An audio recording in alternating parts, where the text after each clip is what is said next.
বিতর্ক দিয়ে যার শুরু, শেষ বেলায় এসেও বিতর্কই সঙ্গী। টুর্নামেন্টের রীতি ভেঙে ফাইনালিস্ট দুই দলের আনুষ্ঠানিক ফটো সেশন ছাড়াই মাঠে গড়াবে এশিয়া কাপ ফাইনাল। ম্যাচের আগে দুদেশের সাবেকদের আগ্রহের কেন্দ্রে team India opener Abhishek Sharma. Tournament জিলে দল ভালো না করলেও ফাইনালে অলৌকিক কিছুর আশায় ওয়াসিম আকরাম।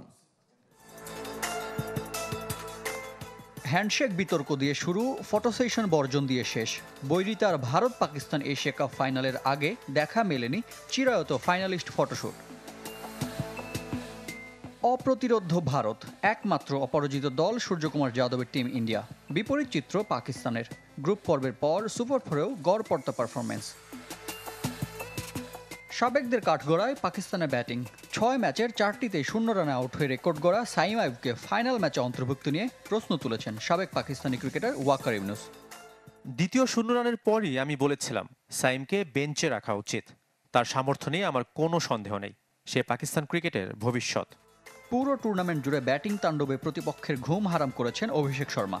২০০-র বেশি অতিমানবীয় স্ট্রাইক রেটে আসরের সর্বোচ্চ রান সংগ্রাহককে ঘিরে আলাদা পরিকল্পনা পাকিস্তানি সাবেক ক্রিকেটারদের।